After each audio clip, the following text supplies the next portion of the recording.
My wife gave my seat at our daughter's wedding to her male secretary. By the time she realized I had noticed, I had already withdrawn the consent holding together her $4.6 billion merger. The wedding took place at Alderwick Estate on the shore of Lake Geneva, Wisconsin. Serena Westcott had rented the entire property for the weekend: 70 guest rooms, a glass ballroom, a private dock, and enough security to make the celebration feel like a diplomatic summit. Half the guests were family. The other half could affect Westcott Biosystems' future. Board members, institutional investors, bankers from New York, executives from Harrow Medical Devices, the company Serena planned to merge with the following morning. Our daughter, Amelia, had wanted a smaller wedding. Serena said privacy required buying out the estate. What she meant was that she wanted to control every room.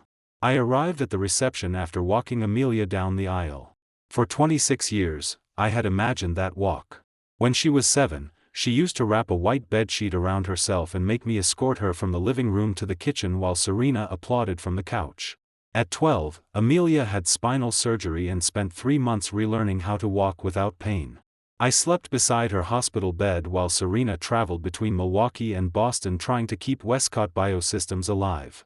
At 18, Amelia asked me to help her choose a college because Serena had missed 2 campus visits during a financing round. I never blamed Serena for working. I believed we had divided responsibilities. She built the company in public. I held together the parts of our life no investor could see. At the end of the aisle, Amelia hugged me tightly. "Don't disappear after the pictures," she whispered. "I won't." I intended to keep that promise. Then I entered the ballroom and found my name missing from the family table. The long table stood on a raised platform beneath an arrangement of white roses and hanging glass lights. Amelia and her new husband, Noah Bennett, sat in the center. Serena's place card was on Amelia's right. The card beside Serena read, "Damien Vale." Damien was Serena's executive secretary and chief of staff. My place should have been there. Instead, a young event coordinator led me toward the rear of the ballroom. "Mr. Cole, you're at table 19. I stopped. "Check again." She looked at her tablet. "Table 19. Seat 4. Table 19 held the wedding photographer, 2 transportation vendors, a florist, and members of the estate staff who had been invited to eat after service. There was nothing wrong with any of those people. But this was not an accidental placement. The father of the bride had been moved away from his daughter's table and replaced by his wife's secretary. "Who authorized the change?" I asked. The coordinator's face became cautious. "Mr. Vale's office sent the final seating revision this afternoon. Did Amelia approve it?" "I'm not sure." "Find out." She hurried away. Across the ballroom, Damien stood beside Serena greeting Harrow executives. He was 41, polished, and careful about appearing useful without looking ambitious. He had worked for Serena for 6 years, first as a scheduling assistant and later as the person through whom nearly every major decision reached her. He managed her calendar, prepared board materials, filtered legal warnings, drafted speeches, answered calls from our daughter when Serena was unavailable. Over time, he stopped behaving like an employee and started behaving like the person who translated the rest of the world for my wife. I had challenged that arrangement twice. The first time, Serena accused me of disliking a competent man because he made her life easier. The second time, she told me Damien understood the company better than I did. That was not true. I had co-founded Westcott Biosystems with her 28 years earlier. The company's original surgical navigation technology came from 3 patents held by the Cole Biomedical Trust, an entity I created before our marriage. Westcott Biosystems licensed those patents exclusively and built an entire medical device platform around them. When Amelia became ill, I stepped away from daily operations. Serena became CEO. I retained a board seat, 21% of the voting shares through the trust, and approval rights over any transfer or expansion of the patent license. My name disappeared from interviews. My authority did not disappear from the contracts. The Harrow merger required 3 things from me: a shareholder vote, consent to assign the patent license to the combined company, approval of a 10-year extension allowing Harrow to use future improvements developed by the trust. Serena had spent months telling everyone my support was guaranteed. Until that afternoon, she had been right. Damien noticed me watching the table. He said something to Serena. She followed his gaze and walked toward me. Her silver dress shimmered beneath the lights. She looked beautiful, composed, and mildly irritated, as if I had created a scheduling problem on our daughter's wedding day. "Nathan," she said quietly, "please don't react before I explain. You put Damien in my seat. It's a seating adjustment. At the family table. The Harrow chairman and his wife are seated nearby. Damien needs to manage tomorrow's closing conversations. He can manage them from another table. Not without constantly getting up. So you moved the bride's father." Her eyes shifted toward arriving guests. "Keep your voice down. I'm speaking normally. This is Amelia's wedding." "I know. That's why I expected to sit beside my wife and daughter." Serena lowered her voice. "Damien organized this entire weekend. He has earned a place at the table. He earned mine. It is one dinner. It is our daughter's wedding dinner. You walked her down the aisle. You'll have the father-daughter dance. No one is taking your role. You already gave away the chair that represents it." Her expression hardened. "Do not turn a seating chart into a public confrontation." I asked who approved it. I did. The honesty was immediate. She had not been tricked by Damien. She had chosen. "Did Amelia agree?" I asked. "She has enough to worry about." "That means no. Nathan, the wedding and the merger are happening in the same weekend. Whether you like it or not, I have responsibilities beyond symbolism." I looked toward the family table. Damien had placed his hand on the back of Serena's chair while speaking with Harrow's chairman, Philip Ashcombe. The gesture was casual. Possessive only if you knew how often he used it. "My place beside you is symbolism?" I asked. "Tonight, yes. And Damien's place is business." "Yes." The answer settled everything more cleanly than an argument could have. My phone vibrated. The message came from Eleanor Briggs, counsel to the Cole Biomedical Trust. "Need confirmation on revised merger schedule. Harrow added integration authority language this afternoon. Your proxy may no longer cover it." I opened the attached summary. The revised language created a transition integration committee with authority to oversee intellectual property, product strategy, and licensing disputes during the first 24 months after closing. The proposed chair was Damien Vale. He would receive a $12 million retention package if the merger closed and a percentage of savings from license harmonization. License harmonization meant reducing what the combined company paid the trust.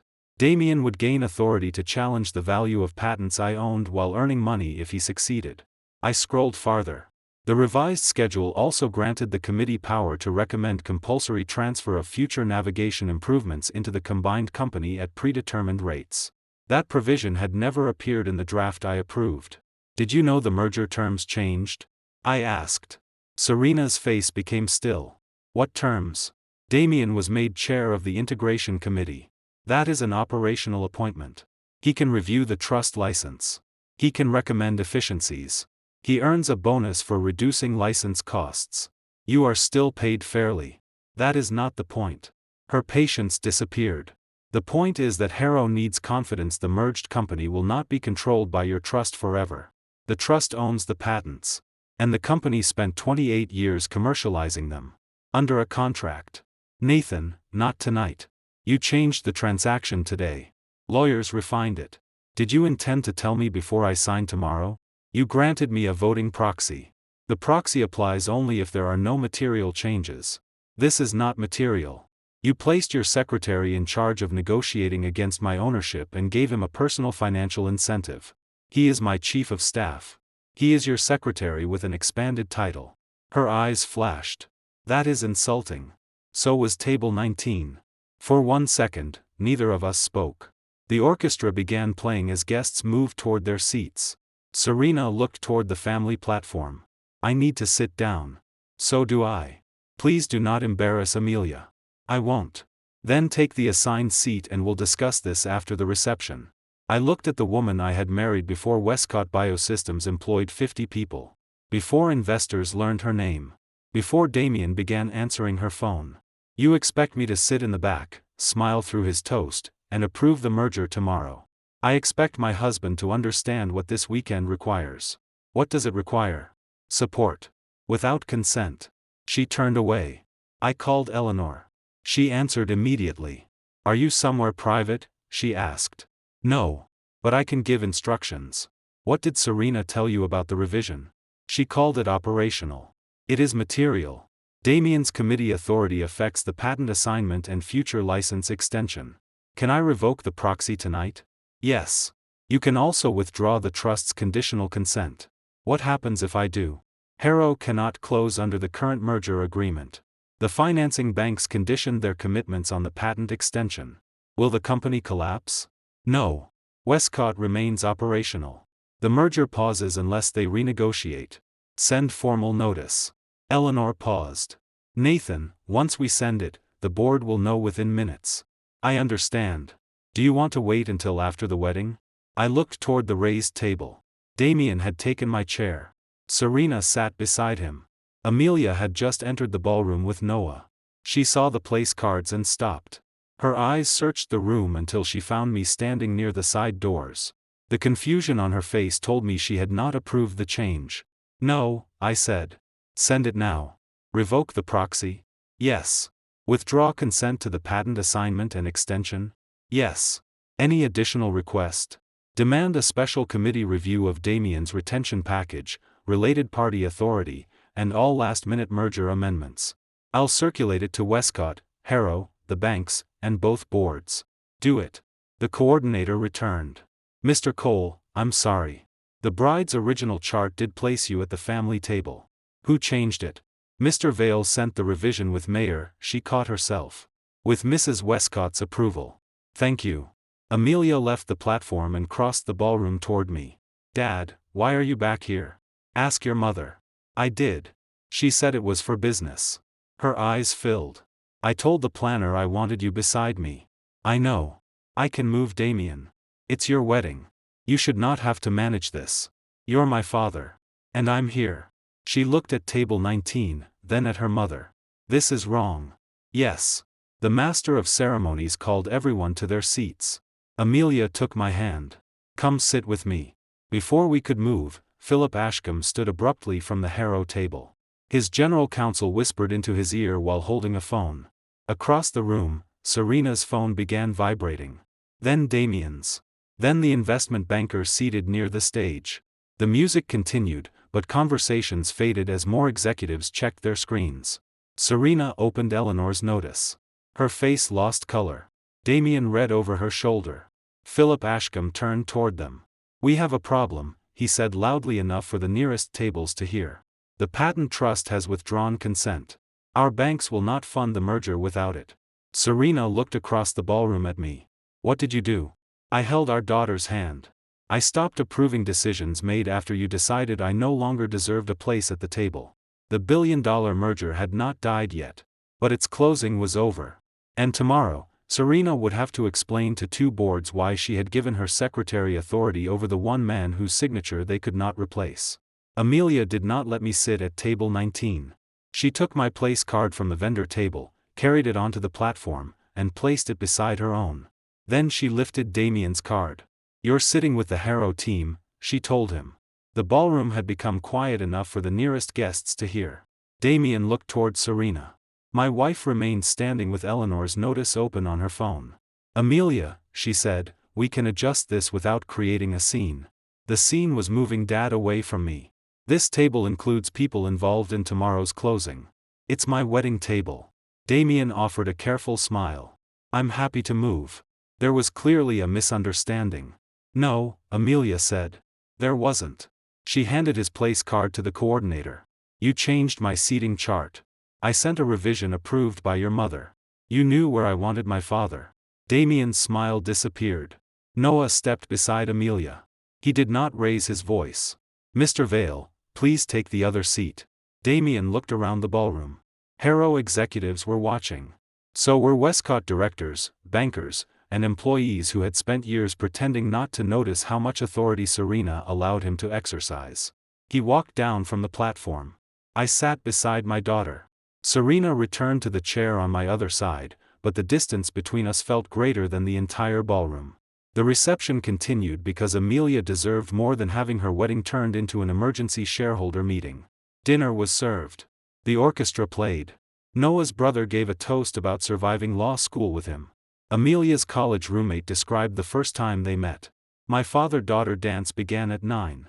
Amelia held my hand while we moved beneath the hanging lights. I'm sorry, she whispered. You did nothing wrong. Mom knew I wanted you there. Yes.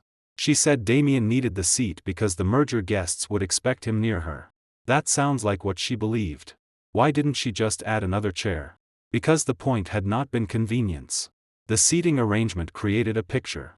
Serena and Damien beside the bride. The CEO and the man managing her future. I would appear only when tradition required me, walking Amelia down the aisle, dancing with her, smiling for family photographs. Visible enough to prove the family remained intact. Distant enough not to interfere with the business story. I don't know, I said. Amelia looked at me. We both knew I was protecting her from the answer on her wedding night. After the dance, Noah's mother took her place and the guests returned to dinner. I stepped onto the terrace for air. Eleanor called immediately. Harrow's counsel wants to know whether your withdrawal is negotiable. Everything is negotiable when accurate documents are provided. They want a call tonight. No, Nathan, their financing commitments expire at noon tomorrow. That is not my deadline. The merger agreement may terminate if the patent consent is not restored. Then they should have avoided material amendments on the day before closing. Eleanor paused. Serena says you are acting from personal anger. I am angry. That does not make the conflict imaginary. No, do you want me to tell them what would be required for reconsideration? Yes. Remove Damien from authority over trust licensing. Disclose every revision made after I granted the proxy. Independent review of his retention package. Full board approval of any future IP provision. And the seating issue? Does not belong in the legal notice. Good. The terrace door opened. Serena stepped outside. I'll call you later, I told Eleanor. You will not speak alone if the conversation turns to the merger. I understand. I ended the call. Serena folded her arms. You humiliated me in front of both boards. You learned about the withdrawal privately on your phone. Philip announced it. Then Philip embarrassed you. You knew exactly when the notice would arrive. I knew Eleanor would send it immediately. At Amelia's reception. The terms changed before the reception. This could have waited until morning. So could the seating revision. Her face tightened. You are comparing a chair with a multi-billion-dollar transaction. No. I'm comparing two decisions made on the assumption that my consent was automatic. Damien's committee role does not transfer your patents. It gives him authority to recommend how the combined company values and licenses them. The board makes final decisions. After receiving his analysis. He understands operational integration. He also receives $12 million if the merger closes. That is a retention package. He earns additional compensation for reducing license expenses owed to my trust. You already receive millions from the company. The amount is determined by contract, not by what you think is enough for me. Serena looked through the glass doors toward Amelia. We have spent our entire marriage separating family and business. No. I separated them. You used family whenever the company needed something. That is unfair. When Amelia needed surgery, I left daily operations. You chose to. Yes. I never forced you. No. You simply accepted the result. Her eyes hardened. I ran the company while you stayed home. I managed the patent portfolio, advised the research team, negotiated early licensing, and raised our daughter. I know what you did. Do you? 28 years earlier, Westcott Biosystems had been 3 engineers, a borrowed laboratory, and a prototype that failed every 4th test. Serena found the first hospital willing to evaluate it. I designed the navigation method that made it accurate enough to use. She raised capital. I filed the patents. She built sales. I solved technical failures. When Amelia's condition worsened, one of us needed to stop traveling.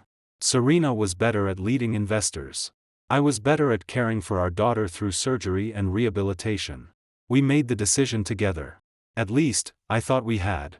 Over time, Serena began speaking as if she built the company while I withdrew from it. Damien encouraged that version. It made her appear self-made. It also made my remaining rights look like historical inconveniences rather than assets the company still depended upon. You have not attended an operating meeting in 11 years, Serena said. I attend every trust review. That is not the company. It becomes the company whenever you need the patents assigned. You are using old work to control a modern business. The navigation platform still generates 42% of Westcott's revenue. Harrow brings robotics, manufacturing, and global distribution. Then Harrow should value the license correctly. They do. Why did they add a committee designed to reduce its cost? Serena looked away. I waited. Damien said Harrow would walk unless we addressed long-term dependency, she said. Did Harrow say that directly? He handled the negotiations. That wasn't my question. No, so Damien told you the merger required expanding his authority, and you accepted it. He has spent 18 months making this transaction possible. So have the bankers, lawyers, scientists, and executives who did not receive power over my property. He needs enough authority to manage integration. He needs enough authority to justify his bonus. Serena stepped closer. You have never respected him. I respected him as an employee until he began making decisions as if he owned the company. He protects my time. He controls what reaches you. Because most people waste it. Did Eleanor's warning about the revised terms reach you? Her silence answered. She sent comments yesterday, I continued. Did Damien include them in your briefing? I don't remember. She specifically wrote that the future IP language required new trust consent. I reviewed a summary. Prepared by him. Yes. Did it mention my proxy could become invalid? No, for the first time, uncertainty entered her expression. I did not enjoy it.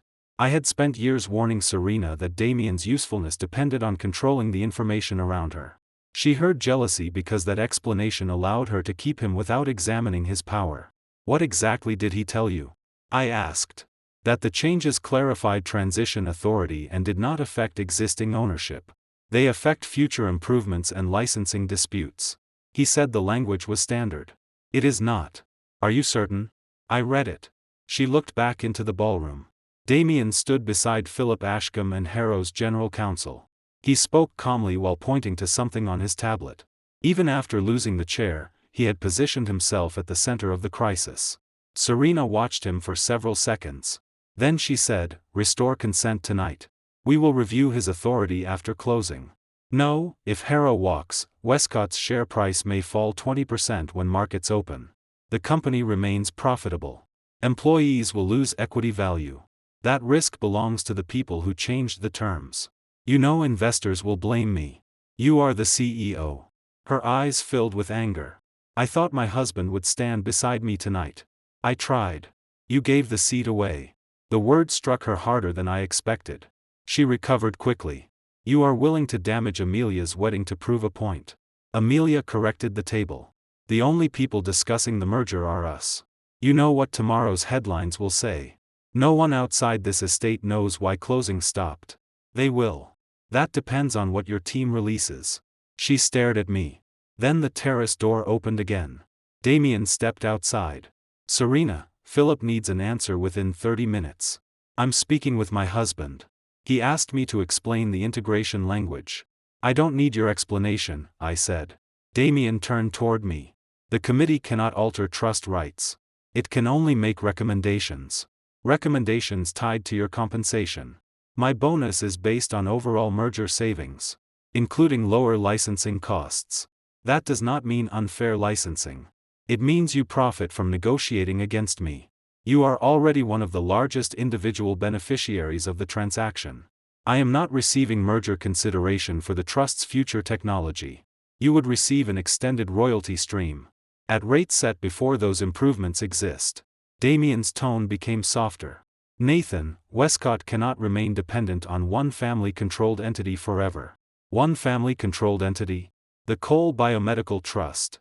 You mean the patents that created the company? I mean a structure that gives a retired founder veto power over strategic transactions. Serena said nothing. That told me she had heard the phrase before. Is that how you described me to Harrow? I asked. Damien remained calm. I described the governance risk accurately.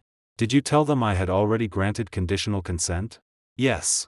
Did you tell them material amendments would revoke it? The lawyers considered the changes non-material. Which lawyers? Transaction counsel. Eleanor represents the trust. She is not merger counsel. She is the only lawyer who can interpret my consent. Damien looked toward Serena. This is exactly the problem. One outside attorney can stop a transaction affecting 12,000 employees. No, I said. One owner can refuse to transfer property under terms he did not approve. Serena pressed her fingers against her forehead.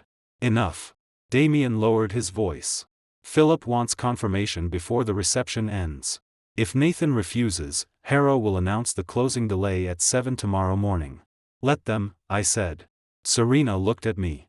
You would risk everything we built. We built it on contracts. We built it on trust. No.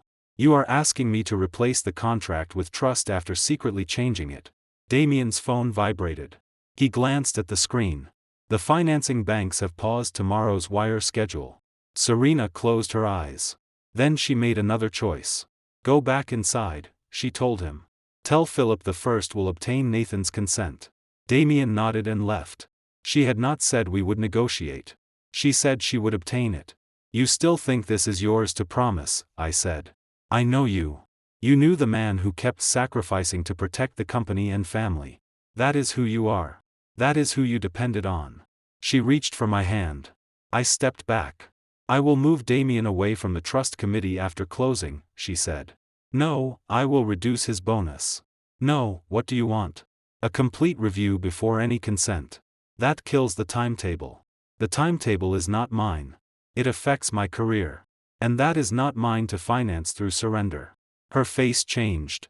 For the first time, she looked less like a CEO losing a transaction and more like a wife realizing her husband had stopped absorbing consequences. Nathan, please. I'm going back to Amelia. I left her on the terrace. The reception continued until nearly midnight. I gave the father of the bride toast without mentioning the merger or Serena. I spoke about Amelia's courage after surgery, Noah's kindness, and the difference between choosing someone once and continuing to choose them when life became inconvenient. Serena listened from beside me. Damien sat at the Harrow table. When the guests applauded, Amelia hugged me. Are you leaving with Mom? She asked quietly. No, her expression tightened. Is this because of tonight? Tonight clarified something. Are you okay? Not yet. I kissed her forehead. Do not let this become part of your wedding memory. It already is. I'm sorry. You're not the one who changed the seats. After the reception, Serena returned to the estate's presidential suite. I took a smaller room in another wing. At 1:20, Eleanor sent the first formal response from Harrow's counsel. Harrow would extend its closing deadline by 72 hours if the trust restored provisional consent and agreed to negotiate the future IP terms after the merger. I rejected it. They wanted control first and negotiation later. At 2:05, Westcott's audit committee chair, Martin Keene, called me. Nathan, the board was not informed that the proxy had become conditional again. It became invalid when the terms materially changed. Damien told us the amendments were administrative. They were not. Did Serena know? She knew the integration committee existed. I do not know whether she understood the trust implications. Martin was silent. Will you speak to a special board committee tomorrow? Yes. Will you reconsider if we remove Damien from the review? After full disclosure. Fair. At 2:40, Eleanor received an internal Westcott document from a director concerned about the amendments. It was titled, Coal Trust Dependency Mitigation Plan. Damien had prepared it 4 months earlier.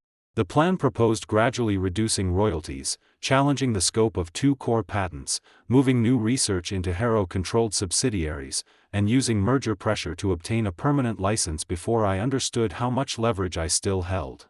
The final page listed likely resistance. Beside my name, Damien had written, Nathan will object privately but will not risk Serena's legacy or Amelia's wedding weekend. He had chosen the date because he believed family would silence me. And Serena had given him my chair because she believed the same thing. The special board committee met at 8 the next morning in Alderwick Estates library. The wedding brunch was scheduled for 10.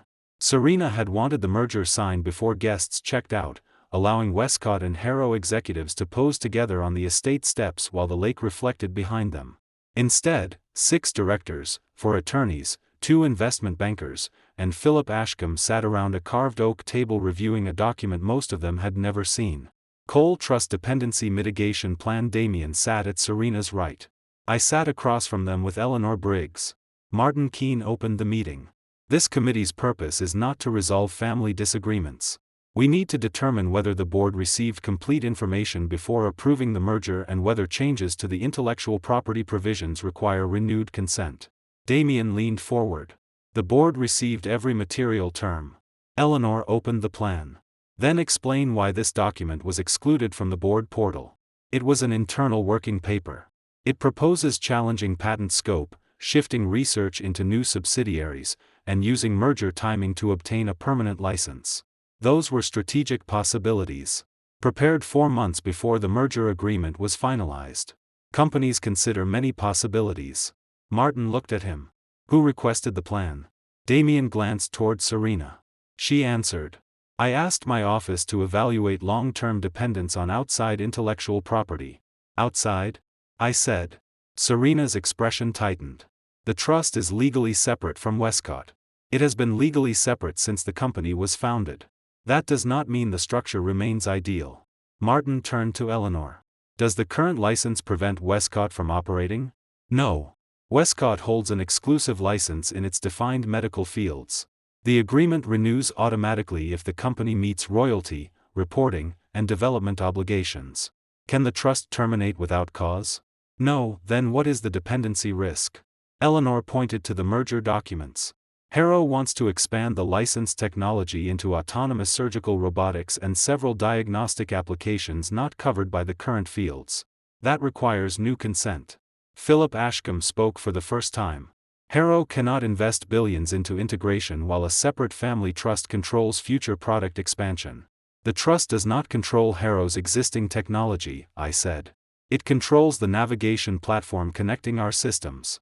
It owns the technology because I created it. Philip folded his hands. We respect that history. Ownership is not history. Damien intervened. No one disputes Nathan's contribution. The issue is whether one individual should retain veto authority over innovation developed by 12,000 employees. Future improvements developed entirely by Westcott belong to Westcott under the current agreement, Eleanor said. The disputed clause covers improvements derived from trust patents or created jointly with trust researchers. Martin looked at Damien. Did you explain that distinction in the board presentation? We summarized the issue as intellectual property integration. That is not an answer. Damien's jaw tightened. No, one of Westcott's independent directors, Laura Fenwick, opened her tablet. The plan also recommends disputing 2 patents after closing. Why would the company challenge patents it has represented to investors as foundational assets? Damien answered carefully. Patent scope should be reviewed periodically. By the integration committee you would chair? Yes. With a bonus tied partly to reduced licensing expenses? My compensation reflects total synergy. Was the trust told? No. Was the board told? The compensation committee approved my package. Laura looked toward Serena. I sit on that committee. We approved a retention payment tied to closing and integration milestones. We did not approve a separate percentage of reduced trust payments. Serena turned to Damien. He remained composed. The final schedule refined the metric. Who approved the refinement? Laura asked. Serena. Every face at the table moved toward my wife. She did not deny it. I approved the final compensation schedule, she said. The company needed Damien committed through integration. Did you tell the compensation committee? Martin asked. I believe transaction counsel would circulate it. The merger attorney seated near Philip shifted uncomfortably. Our firm did not advise Westcott's compensation committee, he said. We received the schedule as already approved. The room went quiet. Damien had presented one version to directors and another to the transaction lawyers. Serena's signature connected them. Martin closed the plan. Nathan, what would be required for the trust to reconsider? A complete record of every amendment made after my conditional approval. Removal of Damien from any role involving trust rights. Independent valuation of the license extension. No compulsory transfer of future improvements. Philip shook his head. That could delay closing for months. Then the merger should have addressed it months ago. We believed your proxy resolved the issue.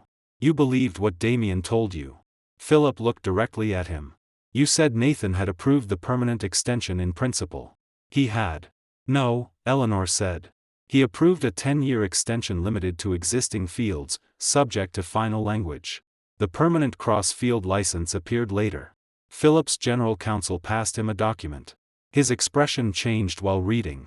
Damien, this summary says the trust consent was unconditional. It reflected our understanding. You wrote it after receiving Eleanor's marked draft. The remaining objections were technical. I leaned back. Every warning became technical after Damien decided it stood between him and the merger. Philip closed the document. Harrow is pausing negotiations until we determine what information was misrepresented. Serena turned toward him. Philip, that is unnecessary. Nathan is willing to negotiate. I am willing to review accurate terms, I said. Philip stood. My board approved this transaction based on a permanent technology position and a clean governance structure. We apparently have neither. The governance problem can be corrected, Serena said. Yes, he replied. But not before noon. He left with Harrow's counsel and bankers. The $4.6 billion merger had not legally terminated. It no longer had a closing date. Martin asked the Westcott directors to remain. Serena's face had gone pale, but her voice stayed controlled. We should not overreact to differences in document summaries. Laura stared at her. This is not a summary problem. Your chief of staff received undisclosed compensation for reducing payments to a shareholder-controlled trust. He did not receive anything yet. That is not a defense. He has also spent 18 months building the merger. So did employees who did not rewrite their incentives after approval. Damien spoke. I am willing to waive the variable portion. Martin looked at him. That does not answer why you concealed it. I did not conceal it. Then show us the board communication. Damien said nothing. Martin instructed Westcott's general counsel to preserve Damien's email, devices, calendar, compensation files, and communications with Harrow. Serena objected. He is not accused of a crime. This is an internal governance review. Seizing his records during a merger crisis will make Harrow assume misconduct. Laura replied, Harrow already assumes misconduct because its chairman just discovered he was given false consent information. Serena looked around the table. We cannot dismantle the executive office because Nathan objected at a wedding. I felt the old anger return. Not hot. Precise. This did not begin with the seat. She turned toward me. No, but you chose the most damaging possible moment. Damien chose the weekend because he believed I would remain silent. That is your interpretation. It is written in his plan. I read the line aloud. Nathan will object privately but will not risk Serena's legacy or Amelia's wedding weekend. Serena looked at Damien. For the first time, he appeared uncomfortable. It was a behavioral assessment, he said. Of my husband? Serena asked. Of transaction resistance. You used my daughter's wedding as leverage. I scheduled closing when both boards and major investors were already present. You wrote that Nathan would not act because of Amelia. Damien's voice softened. And I was wrong. He said it as if the problem were an inaccurate forecast. Not that he had designed a multi-billion-dollar transaction around exploiting my family. Martin called for a recess. I left the library with Eleanor. In the hallway, hotel staff were arranging champagne and pastries for brunch. Wedding guests moved past us in summer clothes, unaware that the executives upstairs were deciding whether the business Serena had built could still trust her office. Amelia waited near the staircase. Is the merger off? She asked. It is paused. Because of the patents? Because the terms changed without proper approval. She looked toward the library doors. Mom told Noah that you used the wedding to gain leverage. I revoked consent after I learned Damien had been given authority to negotiate against the trust. And after she moved your seat. Yes. Would you have done it if the seat had not changed? I considered the question honestly. I would have reviewed the documents as soon as Eleanor reached me. But maybe not last night. Maybe not. Amelia nodded. I'm not asking because I blame you. I know. I'm asking because Mom keeps saying the chair caused everything. The chair told me to stop assuming she would protect my place when business made it inconvenient. Tears entered her eyes.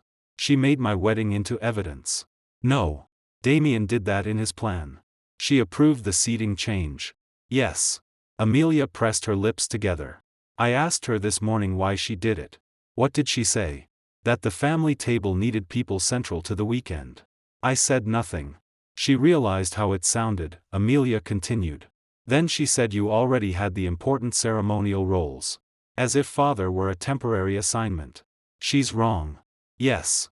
Noah joined us and placed one hand at Amelia's back. "Your mother wants family photographs by the dock," he said. Amelia looked toward me. "Will you come?" "Of course." "Will Mom?" "That is her decision." We took the photographs. Serena stood beside me because the photographer placed us there. Her hand rested lightly against my arm. To anyone who saw the final images, we would look like a stable married couple celebrating our daughter.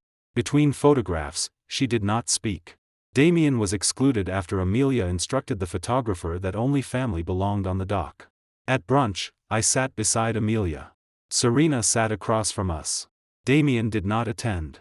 The guests discussed the ceremony, the weather, and honeymoon plans. Westcott executives checked their phones beneath the table. By 11, financial reporters had learned the merger closing was delayed. Neither company explained why. Westcott shares would not trade until Monday, giving the board one day to decide what it could truthfully disclose. After brunch, Serena asked me to walk with her along the lake. Eleanor advised against discussing merger terms alone. I told Serena we could speak only about the marriage. "That is what I want," she said. We followed a stone path beyond the estate's boathouse. She removed her heels and carried them in one hand. For several minutes, neither of us spoke. Then she said, "I should not have changed the seat.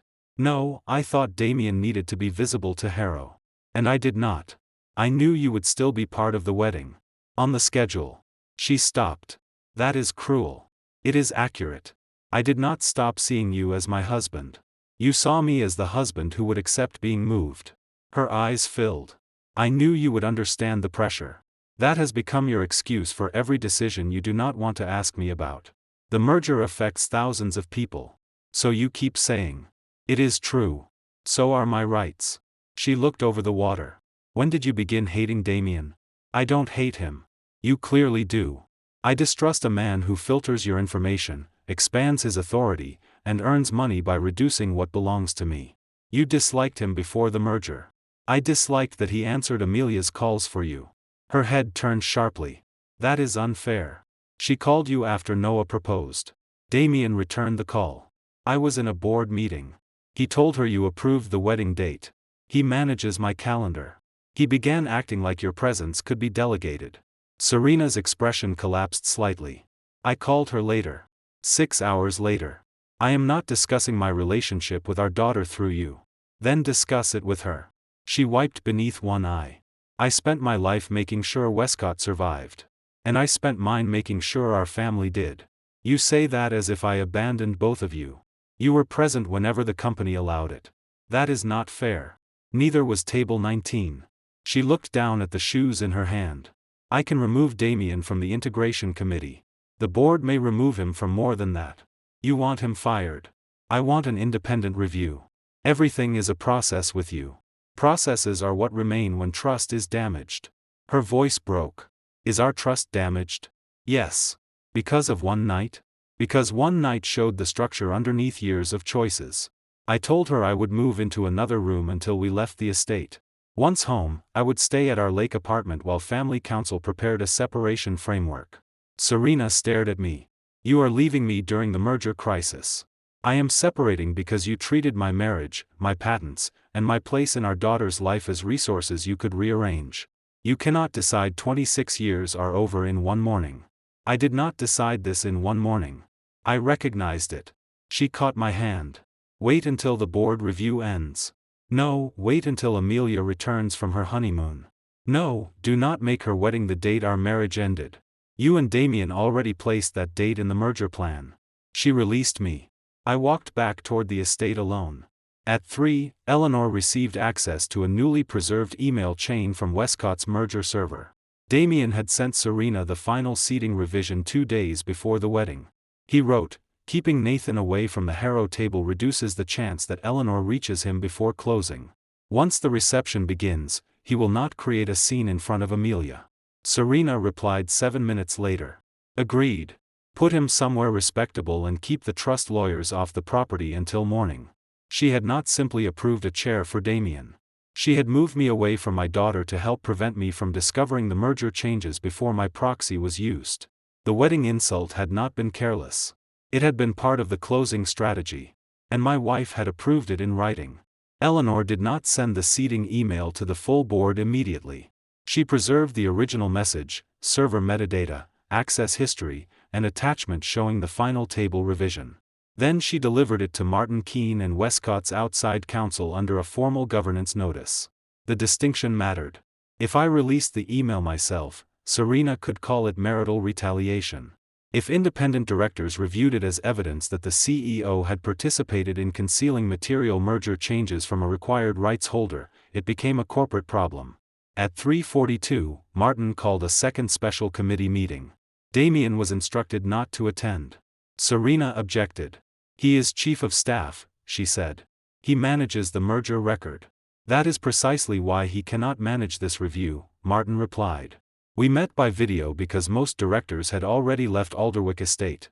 I joined from the lake apartment with Eleanor beside me." Serena appeared from the presidential suite. For the first time since the wedding, the chair beside her was empty. Martin placed the email on the screen. Keeping Nathan away from the Harrow table reduces the chance that Eleanor reaches him before closing. Once the reception begins, he will not create a scene in front of Amelia. Then Serena's response. "Agreed.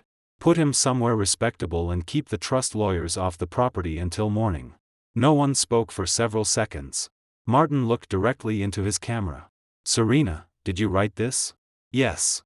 "What did you understand Mr. Vale was trying to prevent?" "A last-minute confrontation." "About what?" "The merger." "That is too broad." She pressed her lips together. Damien believed Nathan's counsel would raise objections that could delay closing. Were those objections valid? "I did not know their full substance." Eleanor opened the message she had sent 2 days before the wedding. It identified the permanent license expansion, future improvement provisions, and Damien's compensation conflict. The email requested immediate confirmation that I had received the amendments because my existing proxy would not cover them. "Your office received this at 9:16 Thursday morning," Eleanor said. "The merger server shows Mr. Vale opened it 12 minutes later." Serena looked toward someone off-screen. "Probably her attorney." Martin asked, "Did Damien tell you Eleanor had raised concerns?" "He said she was making technical objections." "Did you ask to see them?" "No, why not?" "Because he told me Nathan had already agreed in principle." I leaned toward the screen. "You knew the trust lawyers were trying to reach me." "I knew they wanted to complicate the closing." "You agreed to keep them off the property." "I did not prohibit them from contacting you." "You moved me away from the executives, approved a plan based on my not making a scene, and instructed staff to keep Eleanor away until morning." "I was protecting Amelia's reception. By using it as cover." Her expression tightened. "That is not what I intended." Martin interrupted before the conversation became personal. "Intent is only one issue. The committee must determine whether the CEO knowingly interfered with delivery of material information to a consent holder." Westcott's outside counsel, Diane Holloway, joined from Chicago. "Serena, were you aware the merger could not close without Nathan's renewed trust authorization?" "I knew the patents were important. That was not the question. I believed his proxy remained effective. Even after counsel warned otherwise." "I had not read Eleanor's email." "Because your chief of staff did not give it to you." "Yes. But you knew he was preventing trust counsel from reaching Nathan." Serena looked down. "Yes." Diane continued. "Did you believe delaying Nathan's access to counsel increased the likelihood that his proxy would be used before he objected?" Serena did not answer immediately. The silence did more damage than denial. "Yes," she said at last. Martin removed his glasses. The other directors remained still. Serena tried to explain. "I believed the objections could be addressed after closing without changing the economic result." "The economic result for whom?" Laura Fenwick asked. "For Westcott shareholders. The trust is also a shareholder. The trust would receive substantial value. At rates influenced by Damien's undisclosed bonus." Serena closed her eyes. Laura continued.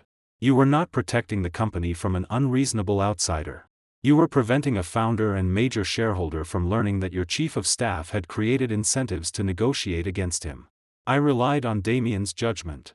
That does not make the decision less yours." The committee passed 4 resolutions.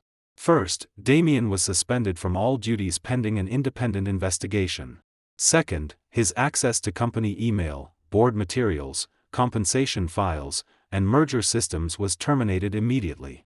Third, Serena was temporarily removed from merger negotiations, intellectual property matters, and decisions involving the Cole Biomedical Trust.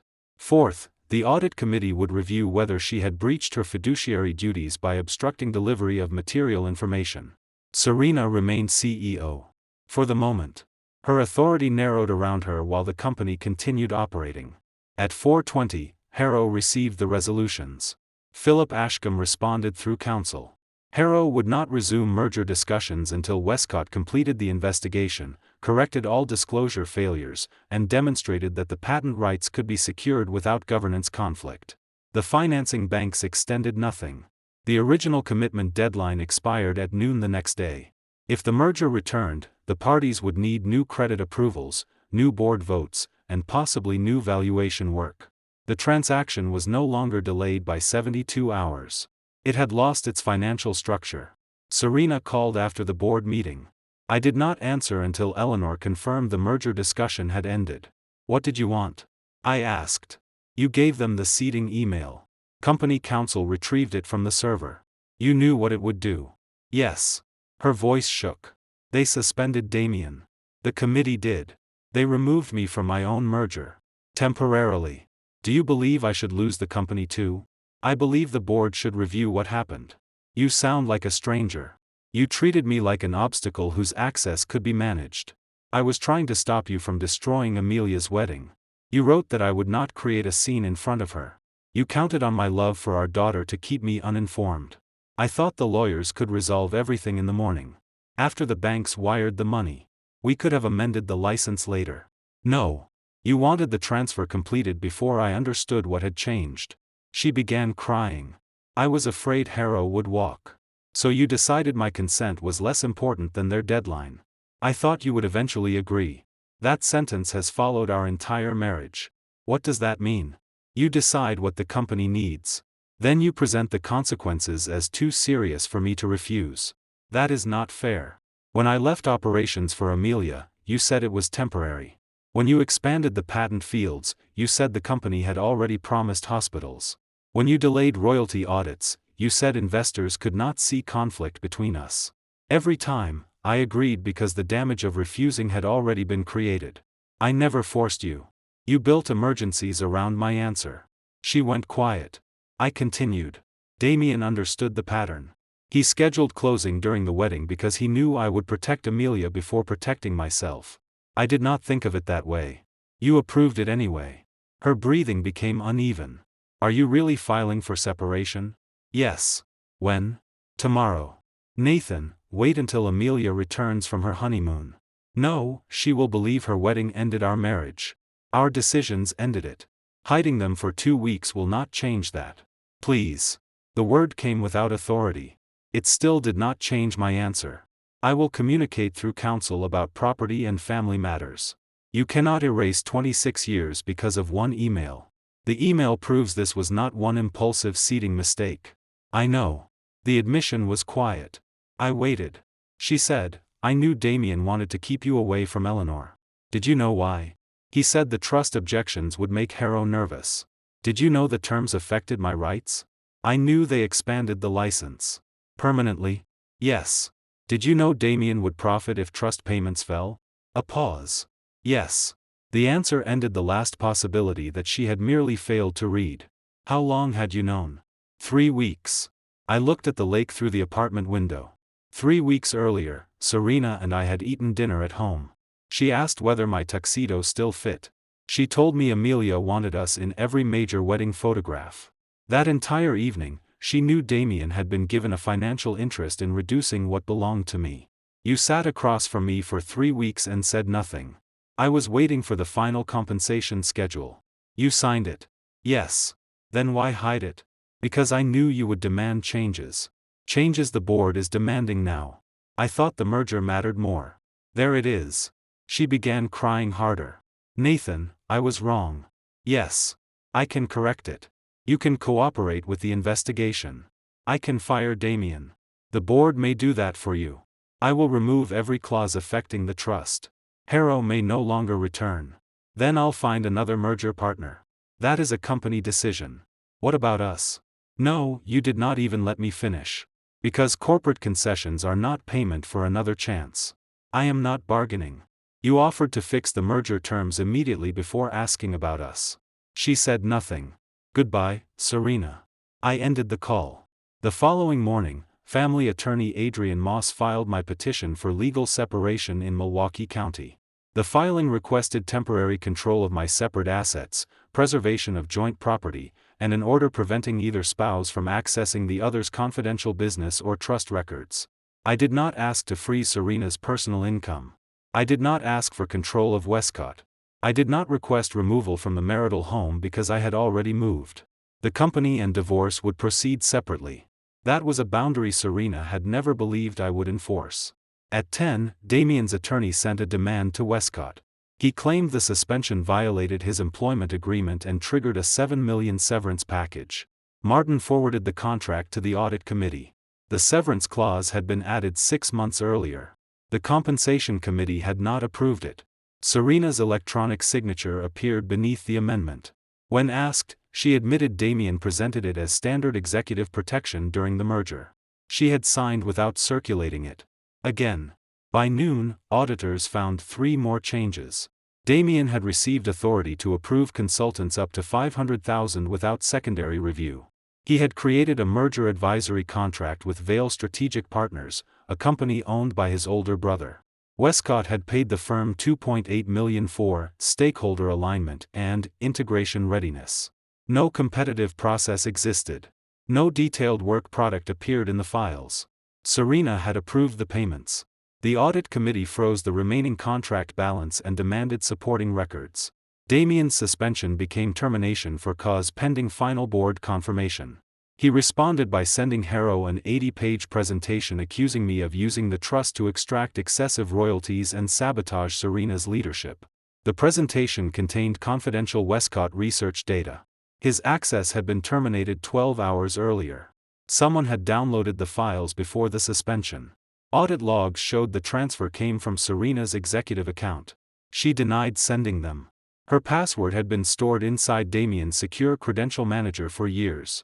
The same man she trusted to filter information had retained access to her identity. At 3:15, Harrow formally terminated the merger agreement. Its statement cited unresolved intellectual property rights, disclosure failures, unauthorized compensation changes, and material governance concerns. The $4.6 billion transaction was over.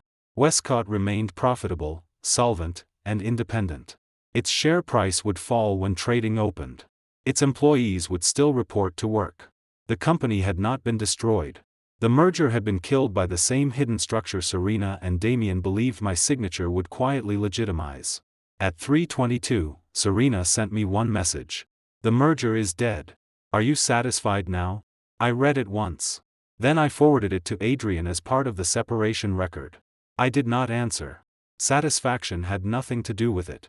For the first time in 26 years, Serena would have to face a consequence without turning my consent into the emergency exit. Westcott Biosystems opened down 14% on Monday morning. By 10, it had recovered 4 points. The company was wounded, not dying. Hospitals still used its navigation systems.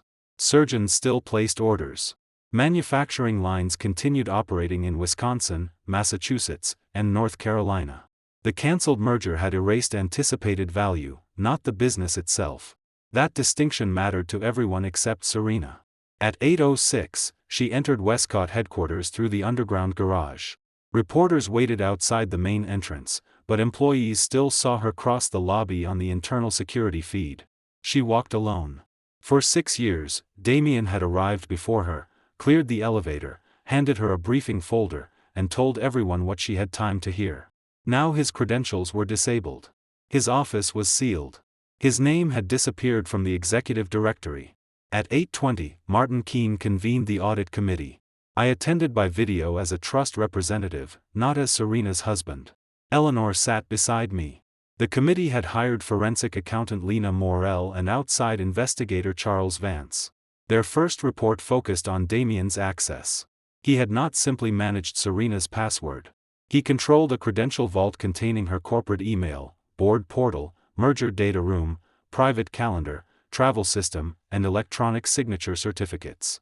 Westcott's security policy prohibited assistants from storing executive signing credentials. Damien obtained an exception 4 years earlier. Serena approved it. Why? Martin asked. She sat at the far end of the boardroom. Efficiency. For electronic signatures? He prepared documents and routed them for approval. Did you personally review every document signed under your certificate? I reviewed summaries. That was not the question. No, Lena displayed an access chart. During the previous 18 months, Serena's certificate had signed 412 documents. Her personal device authenticated 271. Damien's executive workstation authenticated 103. 38 had been signed through remote sessions investigators could not yet attribute. Martin looked toward her. Did you know he was using your certificate directly? I knew he processed routine approvals. The word routine appeared again. A $7 million severance amendment. A $2.8 million contract with his brother. Expanded consulting authority. Merger compensation. None of it had been routine. Lena opened the Vail Strategic Partners invoices. The firm charged Westcott for executive transition planning, cultural integration, regulatory stakeholder mapping, and merger communications. Investigators found no employees beyond Damien's brother, Adrian Vail, and 2 contractors. The listed office was a rented mailbox outside Chicago. Of the $2.8 million paid, $1.1 million moved into an investment account jointly controlled by Damien and Adrian. Another $600,000 purchased a condominium in Naples, Florida. The title holder was a trust established for Damien's mother. Serena stared at the screen. He told me Adrian had a full integration team. Did you meet them? Laura Fenwick asked. No, did you see work product? Damien included summaries in my briefings. Lena displayed 3 presentations. The slides used Westcott branding. Their metadata showed Damien created them inside the executive office. Vail Strategic had billed $430,000 for the same work. He wrote the reports himself, Martin said. Serena's voice fell. Yes. Then paid his brother's company. Yes. And you approved it. Yes. Her answers had become shorter. Not because she understood less. Because every explanation now led to the same place.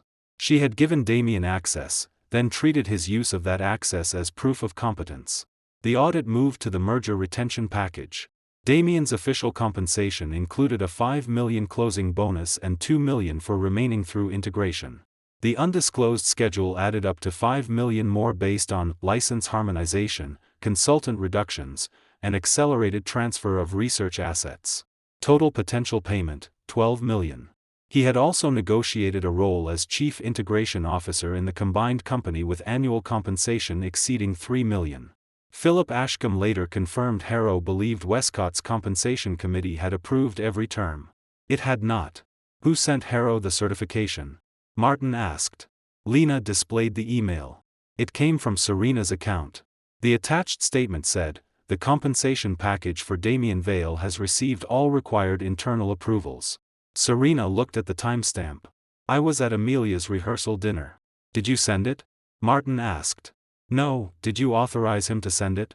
I told him to resolve any remaining compensation questions before the weekend. That is broad. I trusted him to follow procedure. Laura leaned forward. You keep using trust as if it were a control system. Serena looked at her. I understand that now. Do you? Because Nathan trusted you to disclose material changes, and you helped Damien keep his attorney away. Serena's face tightened. I have admitted that was wrong. Admission does not answer whether you can continue as CEO. The room became quiet. It was the first time a director stated the real question openly. Serena remained chief executive because Westcott's bylaws required either her resignation or a board vote after formal notice. The audit committee could recommend suspension, but the full board had to decide. Martin ended the morning session with 3 actions. Vail Strategic's contracts were terminated. Westcott would seek recovery of all unsupported payments. Damien and Adrian received litigation hold notices and demands to preserve assets. Serena's electronic signature authority was suspended. Any document requiring CEO approval would need 2 independent executive signatures until the board completed its review. She left the room without looking at me. At noon, Westcott released its required market disclosure. The statement confirmed the Harrow merger had terminated, identified unauthorized compensation and related party consulting arrangements, and announced an independent investigation into executive controls. It did not accuse Serena of theft. It did not hide that she approved several disputed transactions. Analysts reacted more calmly than the weekend headlines predicted. Westcott's core revenue remained strong. The failed merger would cost legal fees, advisory expenses, and a $35 million termination payment unless the company proved Harrow had ended the agreement because of Westcott's disclosure breaches. Harrow claimed it owed nothing. That dispute would take months. At 1, Westcott's largest institutional shareholder requested a meeting with independent directors. At 1:30, 2 hospital networks asked whether the patent license remained valid. Eleanor and I issued a joint trust statement. The existing license remained active. No products would lose access. No hospitals would be affected. The trust had withdrawn consent only for the merger assignment and expanded future rights. Serena had spent the weekend telling directors that I had endangered Westcott's operations. One accurate paragraph proved otherwise. At 2, Damien's attorney filed a wrongful termination claim. He demanded the $7 million severance and accused the board of retaliating against him because I opposed his leadership. Westcott responded with the compensation records, undisclosed family contract, and confidential Harrow presentation. Then Lena found another problem. Damien had created a consulting budget called Founder Transition. The account contained $9 million reserved for negotiations with the Cole Biomedical Trust after closing. Eleanor had never heard of it. Neither had I. The first payment authorization was scheduled for the Monday after Amelia's wedding. Recipient, North Coast Legal Strategies. The firm had been established 3 months earlier by an attorney named Bryce Talbot. Talbot previously represented medical device companies seeking to invalidate patents held by former founders. What was the work? I asked. Lena opened the engagement letter. North Coast would analyze termination options, patent challenges, compulsory license theories, and litigation strategies against the trust. The letter described me as an aging founder with emotional attachment to legacy rights and limited appetite for public conflict. Damien signed for Westcott. Serena's electronic certificate approved the engagement. Did she personally review it? Eleanor asked. Lena looked toward Serena. My wife's face had gone pale. I saw a summary titled Post-Closing License Strategy. Did you know it involved challenging Nathan's patents? Martin asked. Damien said we needed leverage if the trust demanded unreasonable rates. Did Nathan demand unreasonable rates? No, then why prepare litigation? Because Harrow wanted certainty. Did Harrow request this firm? No, who did? Damien. Laura opened the budget page. The first invoice is $1.5 million, payable after merger closing. Why was it hidden under founder transition rather than legal? Serena had no answer. Eleanor did. Because disclosure to the trust would have invalidated Nathan's consent immediately. Martin looked toward Serena. Did you understand the engagement needed to remain confidential from your husband? She took several seconds. Yes. That admission changed the atmosphere. The Vail strategic contract could be described as careless oversight. The compensation package could be presented as misplaced trust. This was different. Serena knowingly approved a legal strategy against my property while telling me the merger protected both our legacies. Why? I asked. Martin started to stop me, then allowed the question. Serena looked into the camera. I believed the trust might resist after closing. It had already given conditional approval. You could withdraw later. Only if the company breached the license. Damien said you might create a technical breach. So you funded lawyers to prepare accusations before any breach existed. I was protecting Westcott. From me. From uncertainty. You keep renaming people after deciding their rights are inconvenient. Her eyes filled. Nathan, I never intended to take the patents from you. The engagement letter says invalidation. As leverage. Threatening to destroy ownership is still a threat when you call it leverage. Martin ended the exchange. The full board meeting was scheduled for Wednesday. Until then, Serena remained CEO without signature authority over contracts, merger matters, licensing, or executive compensation. The company continued without collapse. Chief Operating Officer Rebecca Lynn managed daily operations. Chief Financial Officer Arun Desai handled market communications. The research division reported directly to the board's technology committee. For the first time in years, Westcott functioned without every decision passing through Serena and Damien. At 4, Adrian Moss sent Serena the formal separation disclosures. Our marital estate was substantial but straightforward. The Lake Geneva home. A Milwaukee penthouse. Joint investments. Retirement assets. Art and personal property. The Cole Biomedical Trust remained mine under our prenuptial agreement. Serena's Westcott shares remained hers. Neither spouse controlled the other's separate business property. Her attorney requested 90 days before any divorce filing. I declined. Adrian asked whether I wanted to state a reason. No. The separation is not a negotiation tactic. At 5, Amelia called from Italy. She and Noah had shortened their honeymoon after seeing the news. You didn't need to come back, I told her. I'm not coming back for the company. I'm coming back because Mom keeps calling me. What does she want? She says the board is blaming her for documents Damien created. What do you think? I think he used her. He did. And she used you. Yes. Amelia became quiet. Did she know about the lawyers preparing to challenge the trust?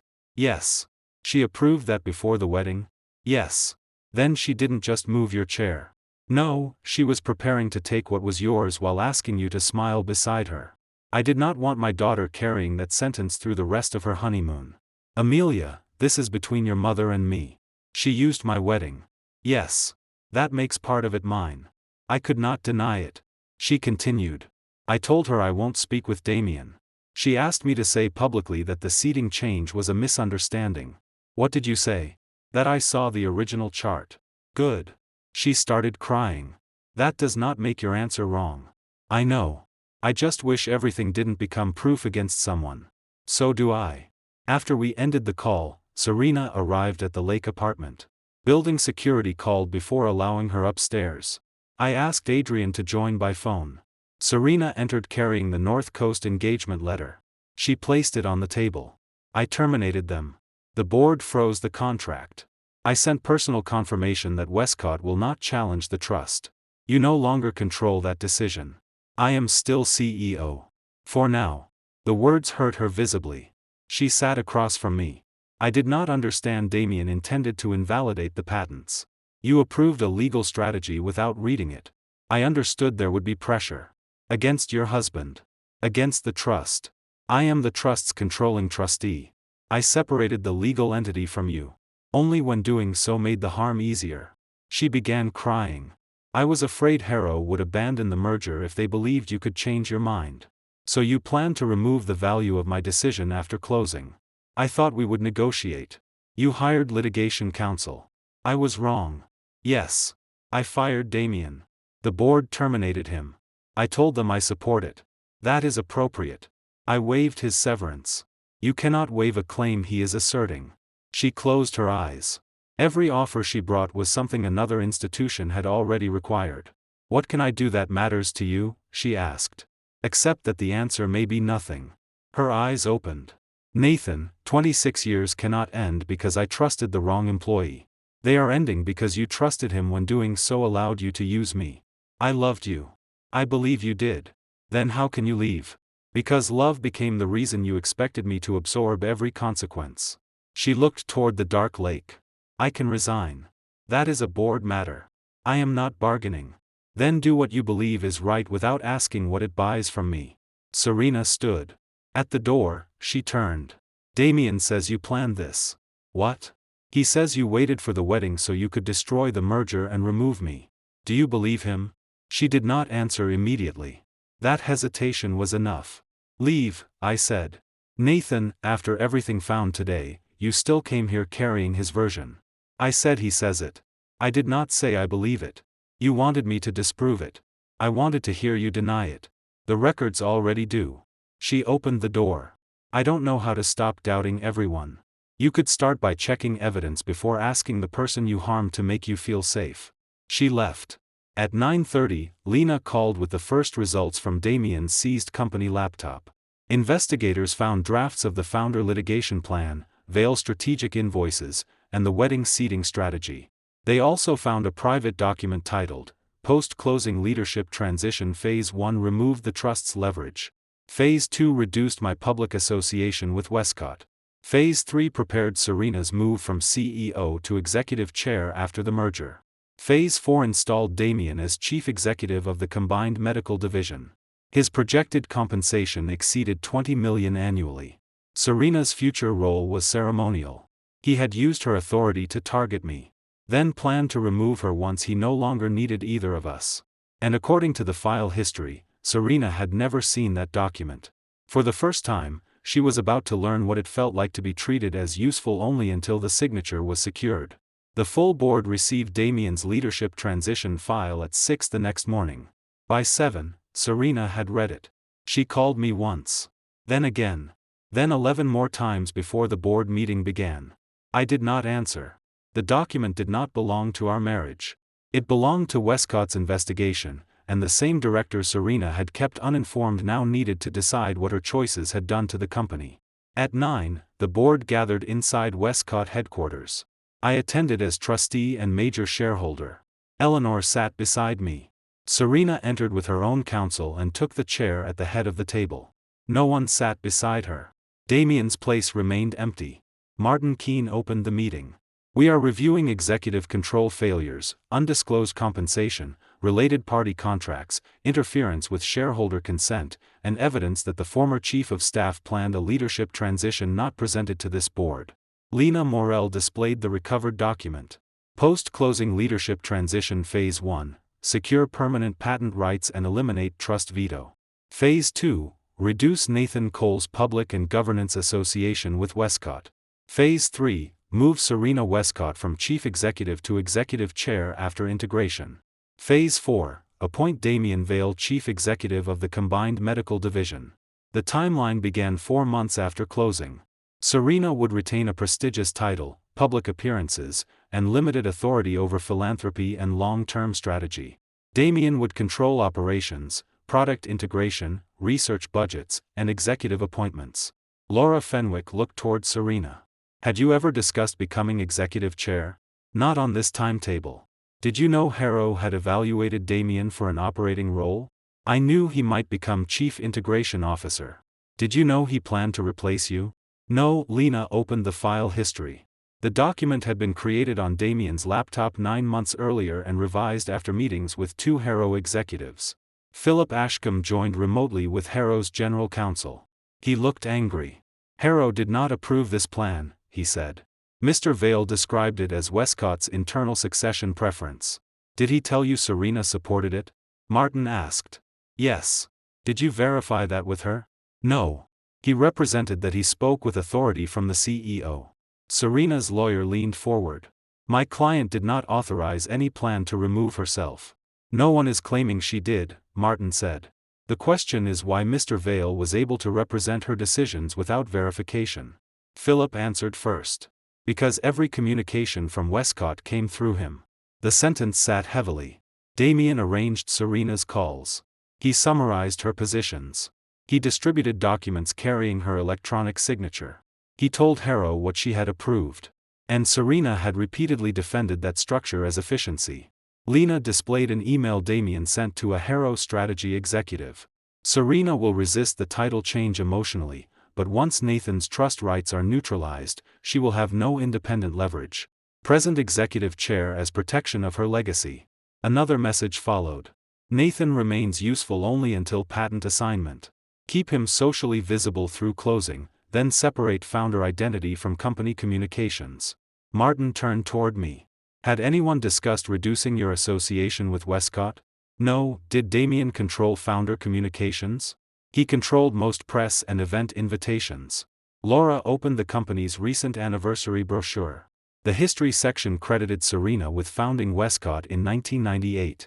My name appeared once, beneath a photograph labeled, Early Technical Consultant Nathan Cole. I was not a consultant, I said. I co-founded the company and owned the original patents. Serena looked at the page. I did not approve that wording. Your office did, Laura said. Damien had approved the brochure. Serena's signature certificate approved the final print order. Another document. Another decision carried through her identity without her reviewing the result. Martin asked the security director to explain how Damien retained so much access. The answer was simple. Serena requested exceptions. When security required hardware authentication, she allowed Damien to keep her backup token. When legal asked for direct executive confirmation, she authorized him to speak on her behalf. When board members requested unfiltered materials, he sent summaries because Serena said full packets wasted time. Each exception seemed small. Together, they created a private executive office inside a public company.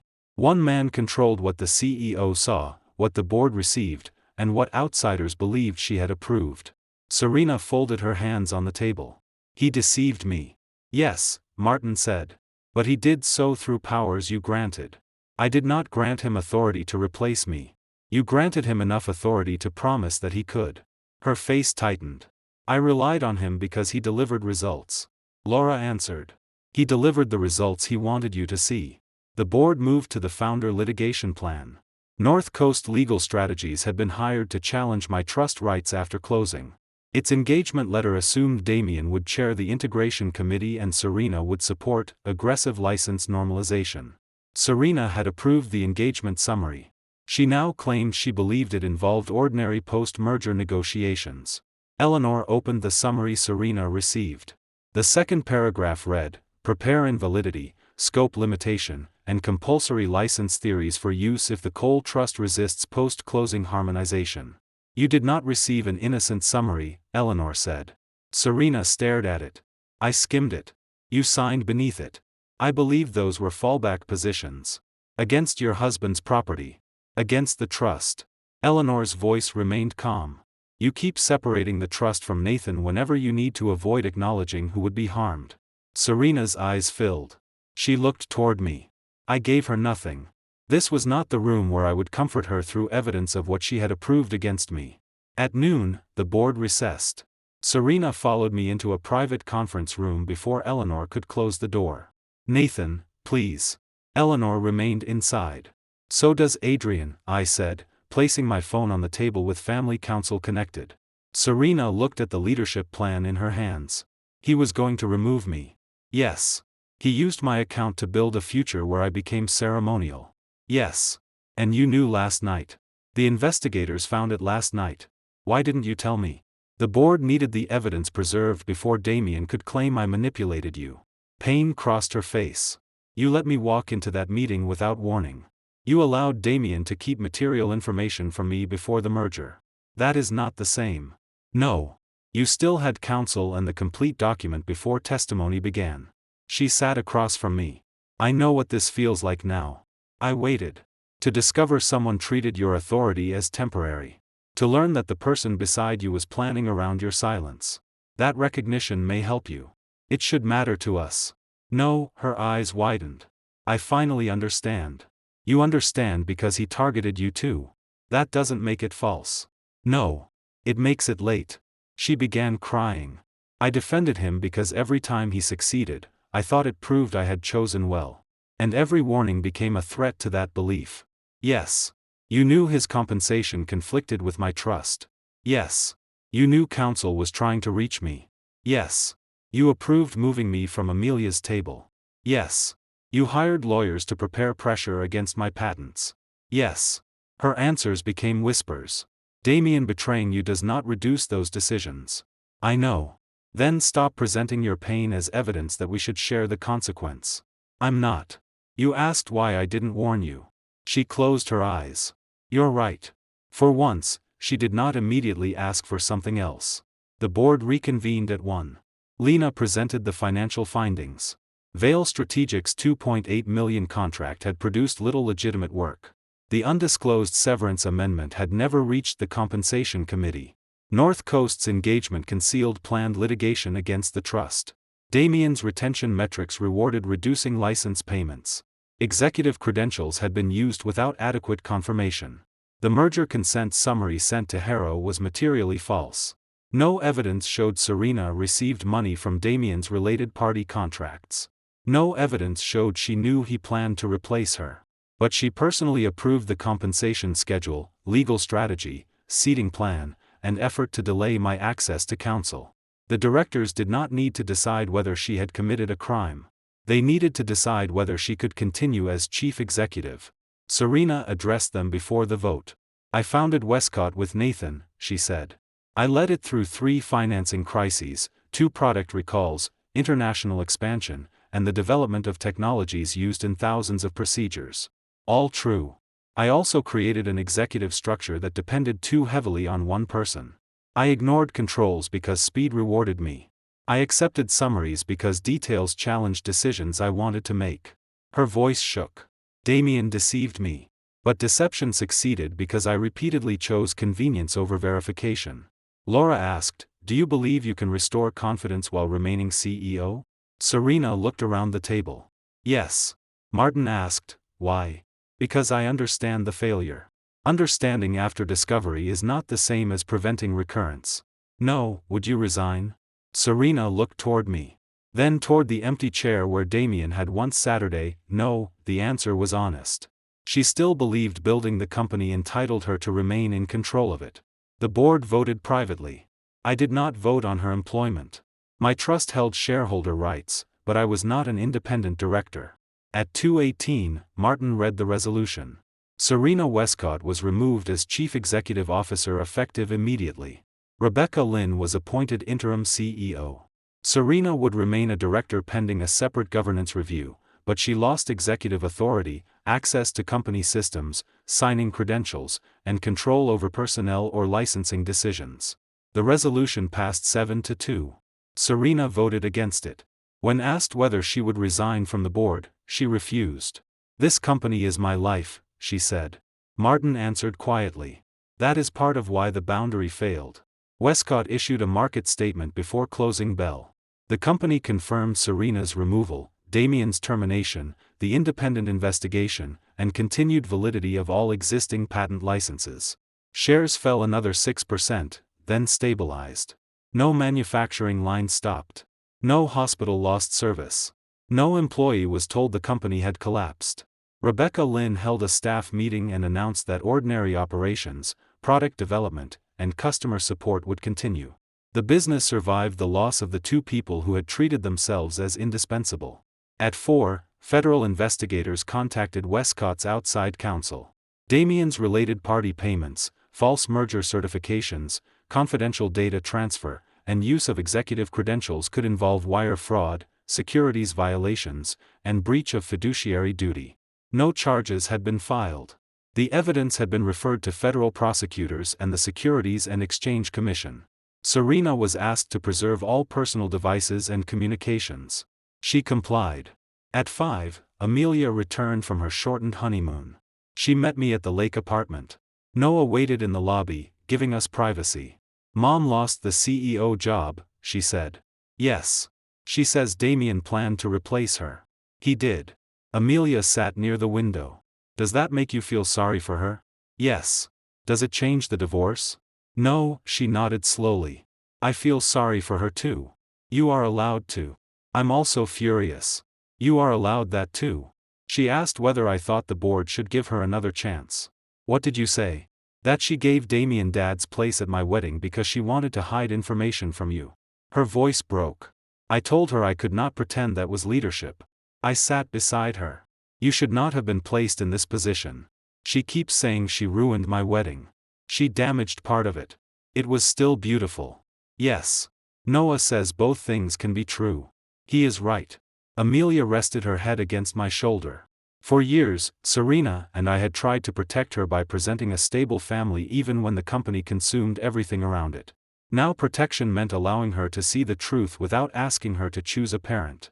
That evening, Serena sent me a message through Adrian. She would cooperate with the marital disclosure process and would not challenge the trust's separate ownership. She requested 60 days before I filed for divorce. I declined. The following morning, Damien's attorney delivered an encrypted archive to federal prosecutors as part of an attempted cooperation discussion. The archive contained evidence against Adrian Vale, North Coast Legal Strategies, and several consultants. It also contained recordings of Serena approving the trust pressure strategy and concealing the merger changes. Damien offered to testify that she directed everything. In exchange, he wanted immunity from prosecution and payment of his severance. Federal prosecutors rejected the demand. But they kept the recordings. One of them captured Serena saying, Nathan will forgive the process once he sees what the merger does for Amelia's future. She had used our daughter's wedding to silence me. Then convinced herself the money would make our daughter grateful. Now Amelia had heard the recording too. And for the first time, Serena was about to lose something no board vote could return. Amelia listened to the recording in Rebecca Lynn's office.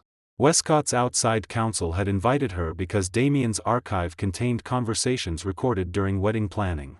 She was not required to hear them, but she wanted to know whether her name had been used in decisions she never approved. I waited in the hallway with Noah. Through the glass wall, I watched Amelia sit across from Serena. My wife looked smaller without the authority of the CEO's chair behind her. She wore a plain navy suit, carried no executive folder, and had arrived without an assistant. The attorney played Damien's recording. Serena's voice filled the room. Nathan will forgive the process once he sees what the merger does for Amelia's future. Damien answered. He may object to the seating change. Serena said, he won't ruin her reception. Put him somewhere respectable, let him do the aisle and the dance, and keep him away from Philip until after the proxy is used. The recording ended. Amelia did not speak immediately. Serena reached toward her. Please let me explain. Amelia pulled her hands into her lap. You planned which parts of Dad I could have. No, you said he could do the aisle and the dance. I meant he would still be honored. You treated him like a performer with scheduled appearances. I was under enormous pressure. At my wedding. The closing date had been set months earlier. You approved it. Harrow wanted the boards together. And Damien wanted Dad distracted. Serena began crying. I thought the merger would secure everything we built for you. I never asked for the company. You would have inherited substantial value. I wanted my father at my table. The simplicity of the sentence ended every business explanation. Serena lowered her head. Amelia continued. You keep saying you did this for my future. Did you ever ask what future I wanted? I wanted you protected. From what? Uncertainty. Dad stayed in a hospital room with me for 3 months. He taught me to walk upstairs again. He came to every physical therapy appointment. Her voice shook. That was protection. Serena wiped her face. I know what he did. Then why did you think money from Harrow would make me forgive how you treated him? I did not think you would know. The truth escaped before Serena could soften it. Amelia stared at her. You weren't protecting me from pain. You were protecting yourself from being seen. Serena covered her mouth. Noah placed a hand against the glass, as though he could reach Amelia without interrupting. Inside the room, Serena said, I am sorry. For moving Dad? For all of it. Did you know Damien planned to challenge his patents? Yes. Did you know he would make millions if the trust received less? Yes. Did you help keep Dad's lawyer away? Yes. Then the seating chart wasn't a mistake. No, say what it was. Serena closed her eyes. It was part of the merger strategy. Amelia stood. Her chair moved sharply against the floor. I spent the morning after my wedding wondering whether Dad destroyed your company because you embarrassed him. He did not destroy Westcott. I know that now. I should have told you immediately. You told me he used the wedding to gain leverage. I was frightened. You made me question the person who protected me my entire life because you were frightened of losing a merger. Serena rose too. I never wanted you against him. You wanted me confused enough not to be against you. Amelia walked to the door. Serena followed. Please don't leave like this. Amelia opened the door and saw me. The anger disappeared from her face, leaving grief. I held her while she cried. Serena stood several feet away. I'm sorry, Amelia. My daughter did not turn around. I love you, Serena said. Amelia's answer came against my shoulder. I love you too. That doesn't mean I trust you right now. Noah took her hand. They left together. Serena remained beside the conference room door, staring after them. You let her hear it, she said to me. She chose to hear it. You could have told her it would only hurt. You used her name in the recording. I thought I was building something for her. You were building justification for yourself. Serena's eyes reddened. She hates me. No. She told you she loves you. That felt worse.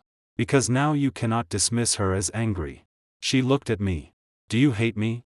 No, would it be easier if you did? For you, perhaps. She pressed one hand against the wall. I lost the merger, my position, Damien, and now Amelia. Amelia asked for distance. You have not lost her permanently. How do you know? Because she is capable of rebuilding trust when the other person respects the process. The phrase made Serena flinch. What process? Stop asking her to reassure you.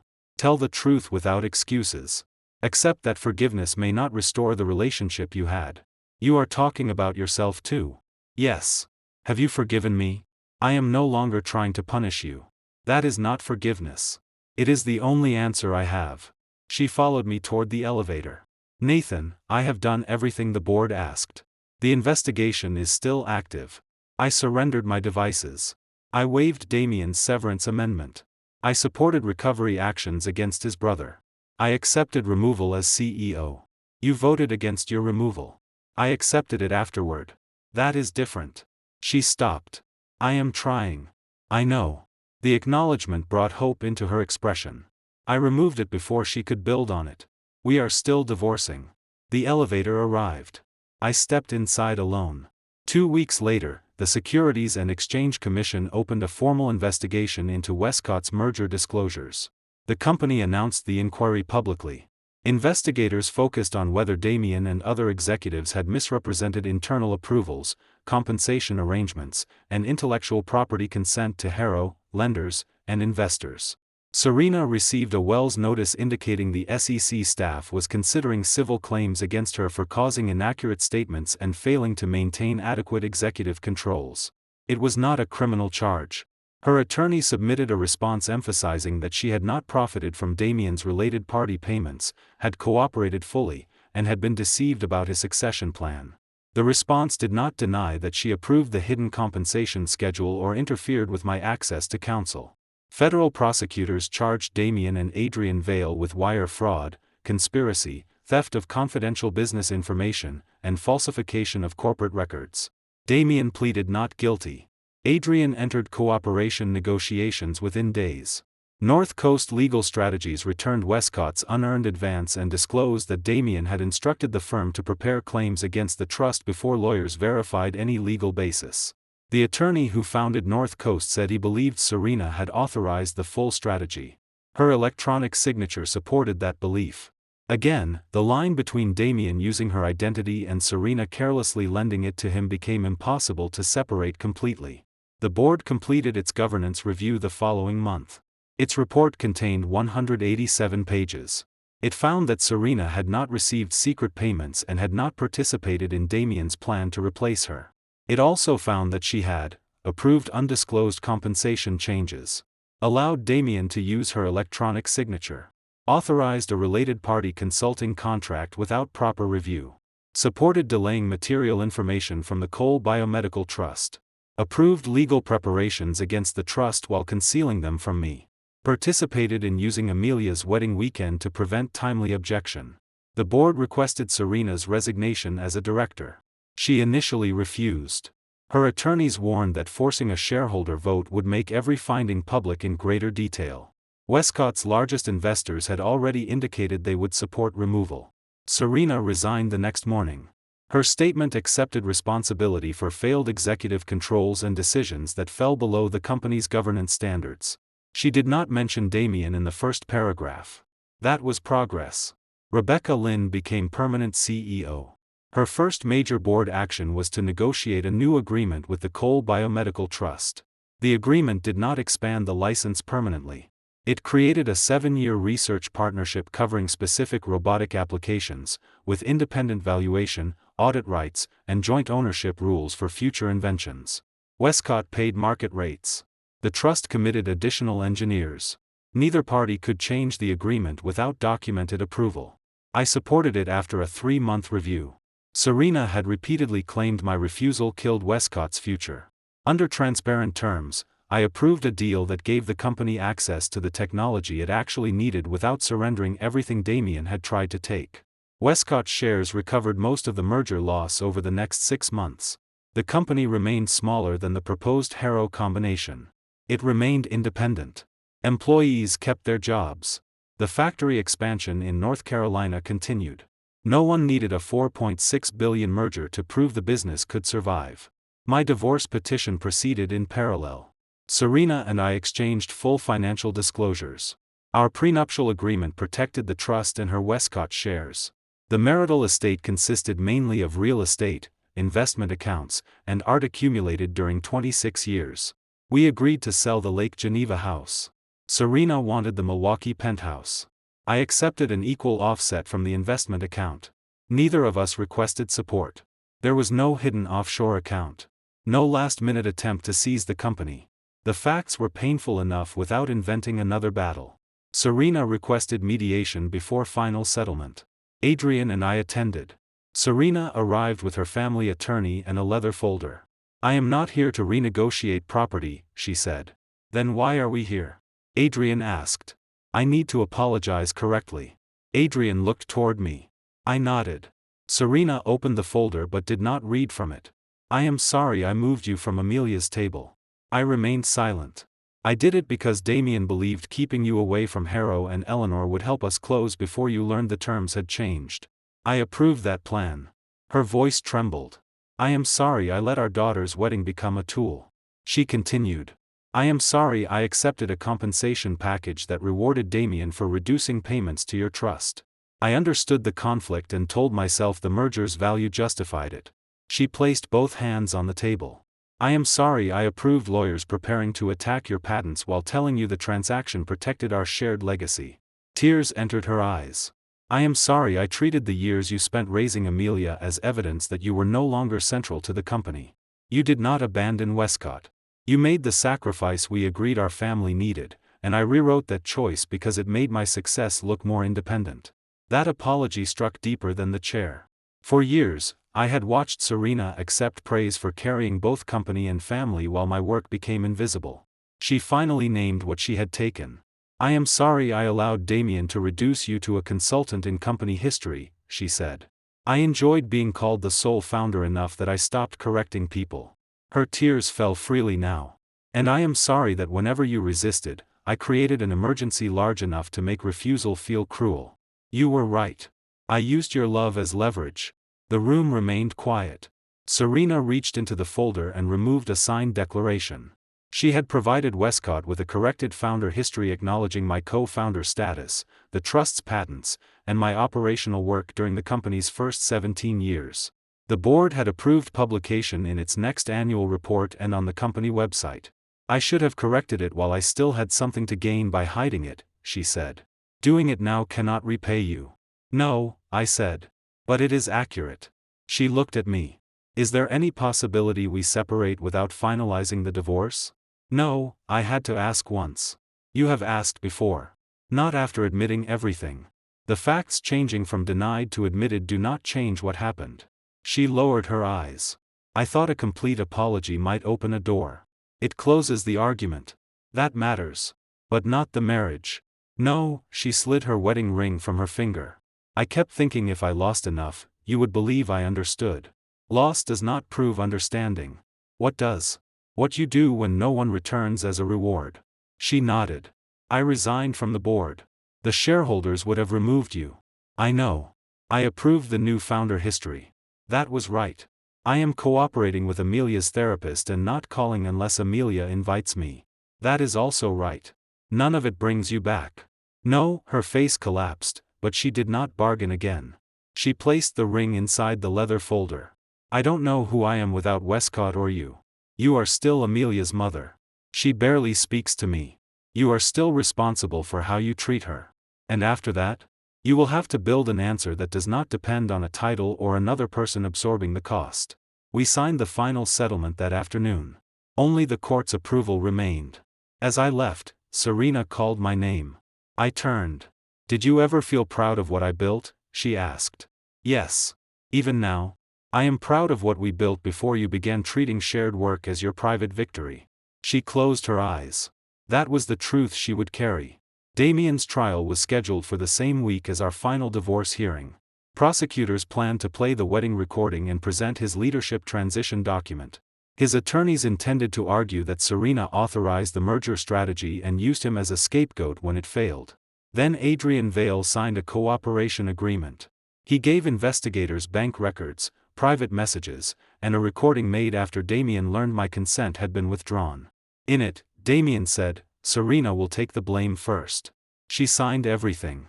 By the time she understands the board will remove her too, I'll control the Harrow division and Nathan's patents will be locked in permanently. Serena had treated me as useful until closing. Damien had treated both of us the same way. At trial, she would have to testify against the man she once placed in my chair. And I would sit in court long enough to hear whether she finally told the whole truth without asking anyone to save her afterward. Damien's trial began on a cold Monday morning in Milwaukee. He wore a dark suit and the expression of a man who still believed presentation could outlast evidence. The government charged him with wire fraud, conspiracy, falsification of corporate records, theft of confidential business information, and obstruction tied to the merger disclosures. Adrian Vale sat behind the prosecutors after accepting a plea agreement. Serena waited outside the courtroom until a marshal called her name. I attended only because the trust had been identified as a victim of Damien's scheme and because several recordings concerned my consent. Adrian sat beside me. Amelia and Noah did not come. Amelia had begun speaking with Serena again through a family therapist, but she refused to let another legal proceeding define her relationship with either parent.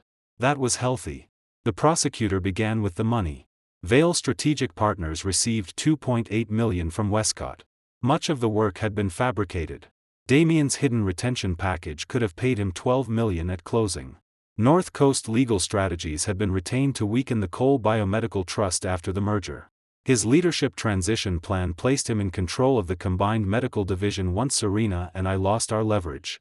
Then the government played the wedding recording. Damien's voice filled the courtroom. He may object to the seating change. Serena answered, he won't ruin her reception. Put him somewhere respectable, let him do the aisle and the dance, and keep him away from Philip until after the proxy is used. Several jurors looked toward me. I kept my eyes on the screen. The sentence no longer felt like a blade. It felt like a documented fact. The prosecutor called Serena after lunch. She walked to the witness stand without an assistant carrying her papers. No chief of staff arranged the microphone. No communications team prepared the room. She swore to tell the truth and sat down. The prosecutor asked about Damien's authority. He managed my schedule, communications, executive documents, and merger coordination, she said. Did he have permission to use your electronic signature? For routine matters. Did you define routine? No. Did you review every document? No. Did that allow him to sign contracts you had not fully examined? Yes. The prosecutor displayed Damien's compensation amendment. Did you approve this? Yes. Did the compensation committee? No. Did you tell them? No. Why not? Because I wanted Damien committed to closing the merger, and I believed the overall transaction justified the package. The prosecutor moved to Vale Strategic. Did you know the company belonged to his brother? Yes. Did you verify its staff or work? No. Why approve payment? Damien told me the firm had specialized integration experience. Was that true? Not to the extent represented. Then came North Coast. Did you approve hiring attorneys to prepare challenges against the Cole Biomedical Trust? Yes. Did Nathan Cole know? No. Why conceal it from him? Because disclosure would have caused him to withdraw consent. The courtroom became still. The prosecutor did not soften the next question. So you intended to use his approval before he understood Westcott was preparing to attack his rights? Yes. Damien's attorney objected to the phrasing. The judge overruled it. The prosecutor showed the seating email. Did you approve moving Nathan away from the family and Harrow tables? Yes. Was the purpose partly to reduce the chance he spoke with trust counsel before closing? Yes. Did Damien force you? No. Did he deceive you about every part of that decision? No. Then explain his role. Serena looked toward the jury.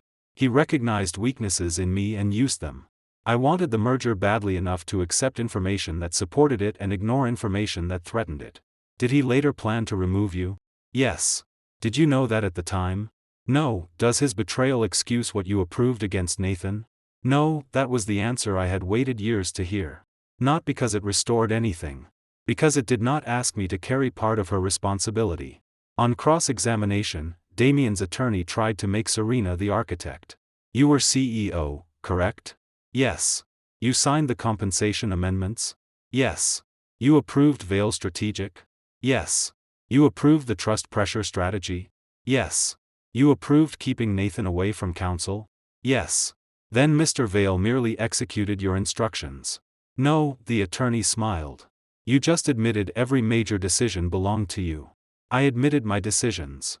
Damien concealed his ownership interests, fabricated work, misrepresented approvals to Harrow, used my credentials beyond authorization, and planned to remove me after securing the patent rights. You are blaming him because the board removed you. No. I am describing what the records show. Weren't you the person with ultimate authority? Yes.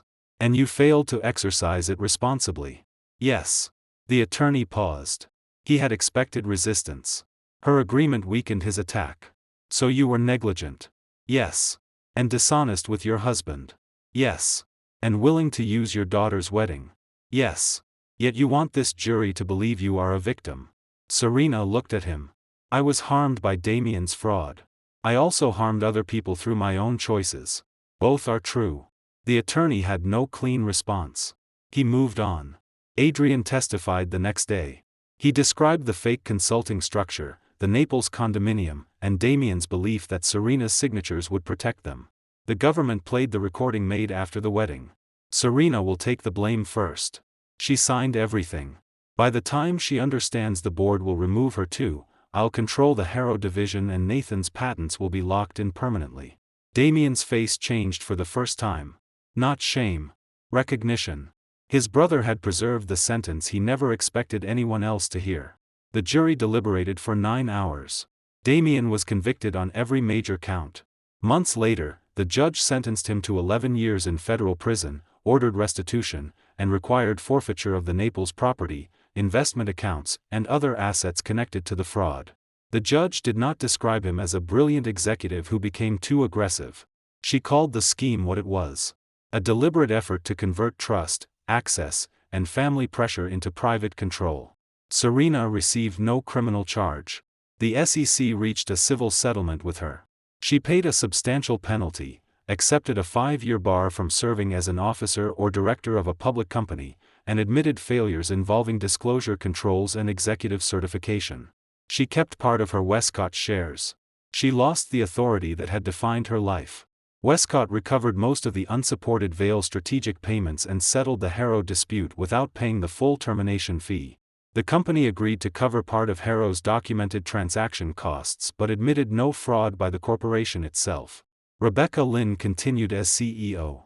Under her leadership, Westcott grew more slowly than the merger projections promised. It also operated with direct executive authentication, independent compensation review, protected whistleblower channels, and board access that no chief of staff could filter. The Cole Biomedical Trust Research Partnership produced its first robotic navigation prototype 18 months later. The licensing agreement was narrow, transparent, and independently valued.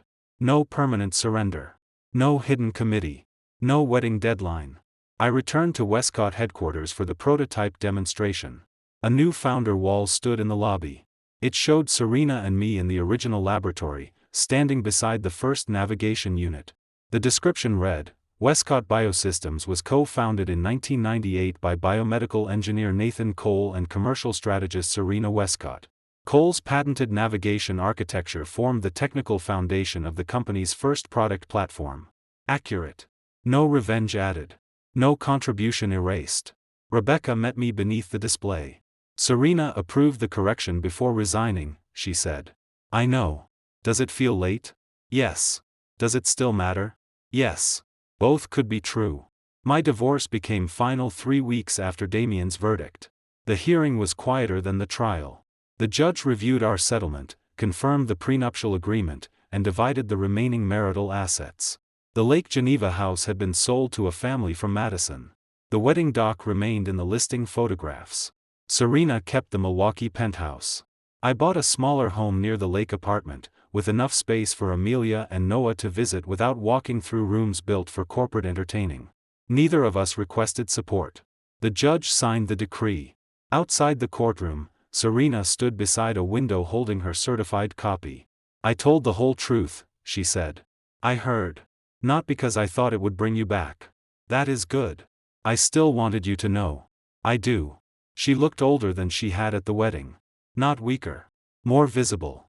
I start consulting next month, she said. For whom? A nonprofit that helps medical device founders build compliance systems before they take institutional money. That seems useful. They know about the SEC bar. They should. I told them before the second interview. I nodded. She gave a small, tired smile. I am learning to disclose things before someone else discovers them. That is usually cheaper. She laughed once through tears. Then her expression became serious. Amelia invited me to dinner next week. I know. She said Noah will be there. That is probably wise. I'm not going to ask her to forgive everything. Good. I'm going to listen. That is better. She held the divorce decree against her chest. Are you happy? Not every day. But more than before? Yes. Her eyes filled. I'm glad. This time, she did not ask whether my happiness included someone else. She did not ask for another chance. She simply stepped aside when the elevator arrived. Goodbye, Nathan. Goodbye, Serena. Amelia and Noah hosted their first anniversary dinner at a small restaurant in Chicago. Only 8 people attended. No board members. No bankers. No merger partners. Serena arrived early and sat at the end of the table. I sat beside Amelia. No one had to move anyone else's card. During dessert, Amelia raised her glass. To a better second year. We drank to that. Serena and I spoke politely. She asked about the trust laboratory. I asked about her nonprofit work. Neither of us pretended the family had returned to its old shape. The new shape was more honest. Later, Amelia walked with me toward the parking garage. Did tonight feel strange? She asked. Yes. Bad strange? No, she took my arm. I used to think fixing the family meant getting you and Mom back together. And now? Now I think it means nobody has to lie about where they belong. I looked at her. You learned that faster than we did. She smiled. You taught me some of it. Westcott's independent future never reached the dramatic valuation promised by Harrow's merger presentation. 3 years later, its market value exceeded what it had been before the failed transaction. Not because of a miraculous rebound. Because hospitals renewed contracts, new products launched, margins improved, and investors trusted the company's controls again. The merger I stopped did not destroy Serena's company.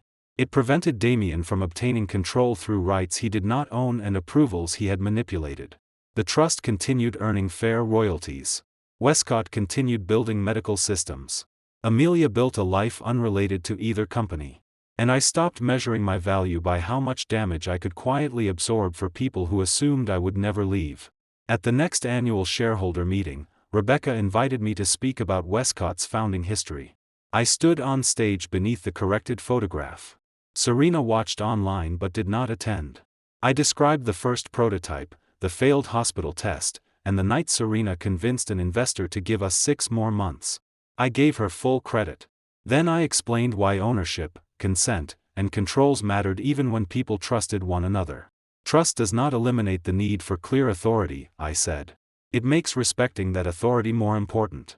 Afterward, a young engineer asked whether I regretted withdrawing consent on the wedding night. I considered the question. I regret that the decision became necessary, I said. I do not regret making it. At our daughter's wedding, Serena believed my place could be reassigned because my support could not. She was wrong about both. A chair was only a chair. But the decision behind it revealed who she believed mattered, who she believed would remain silent, and whose consent she treated as guaranteed. I did not destroy a $4.6 billion merger because another man sat beside my wife. I stopped a transaction that depended on hidden terms, conflicted incentives, and the belief that family loyalty could replace informed approval. The merger died. The company survived. My daughter kept her marriage. Serena faced the truth. And I finally took the only place no one else had the authority to give away. My own. That's all for today. Remember to subscribe and support us.